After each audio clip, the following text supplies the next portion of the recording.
Okay, today we're going to be looking at something called the a rotating ring problem, or the force on a rotating ring.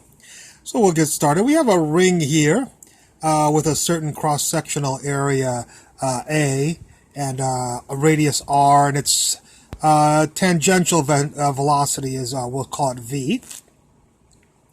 So our problem is to figure out the force, the tensile force inside the ring.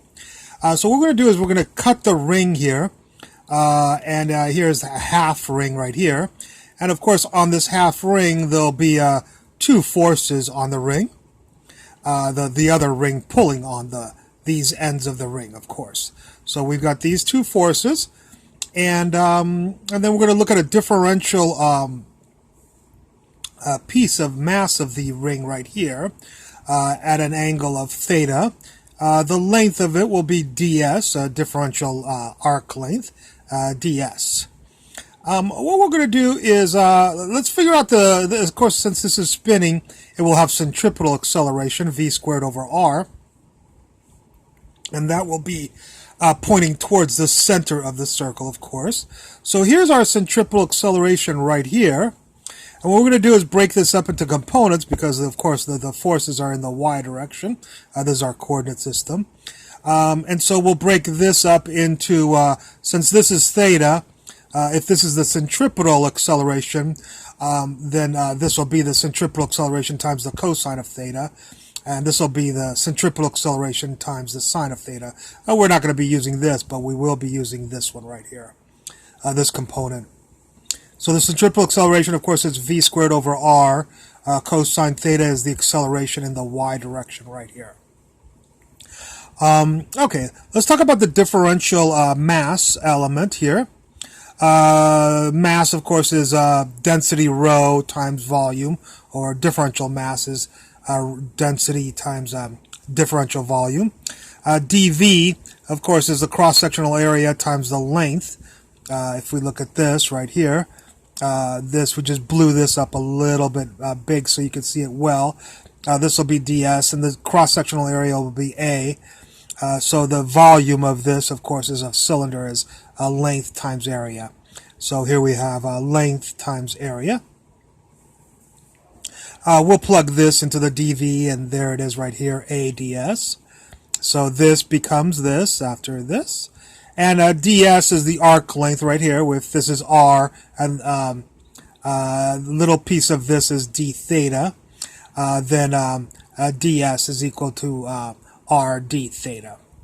We can also get that from s equals r theta, and take the derivative and get ds equals r d theta.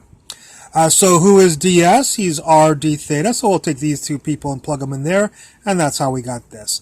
So our differential mass becomes this, which is density times cross-sectional area times the radius times a little bit of the angle theta, a little differential angle theta. So we've got the dm. I know right now you're like, why are we getting the dm? We'll see in just a second why we're going to get that. We're just setting up some preliminary stuff so we don't have to go into it later on. So let's write Newton's law, which is a little bit strange way to write it, but it's the sum of the forces in the y direction equals,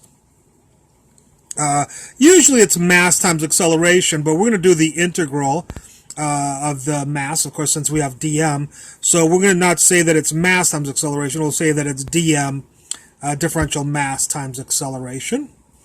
What are the forces on this ring? There's F, and we'll call that in the negative direction. So the sum of the forces is negative 2F. The differential mass, well, now you see why we did all this work. It'll be nice to just take the differential mass and plug rho a r d theta, rho a r d theta. So the differential mass is right here. And we also did all this preliminary work over here. Do you know the acceleration in the y direction? In the y direction, I told you already, it's v squared over r cosine theta. So the acceleration in the y direction is v squared r cosine theta is right there. And of course the acceleration is also in the negative direction, just like the forces. So this side is negative and that side is negative. We'll just clean this up a little bit. A lot of this stuff is constant. The velocity is constant, density is constant, area is constant. Oh, I'm sorry, I forgot to tell you that we're going to the integral from 0 to pi here.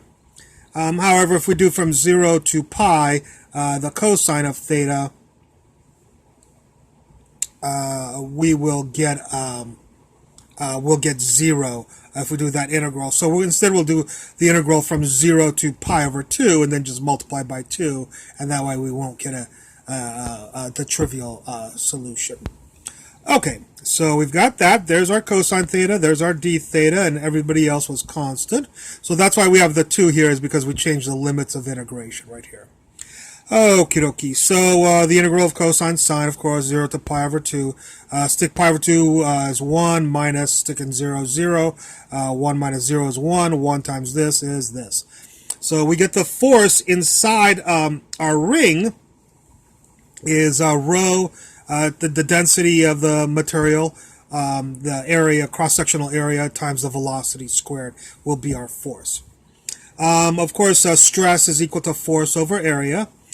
So stress is equal to force, rho A V squared, divided by area. Cross-sectional area is A. And when you cancel the A's, you'll get sigma. The stress is equal to the density times the velocity squared. Or if you want to, you could solve for any of the 3 variables here. We can have that the velocity is equal to the square root of sigma squared over sigma over rho. Let's see a particular example of this here, and that is that I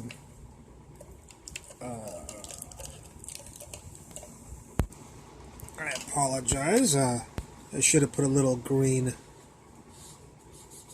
barrier here.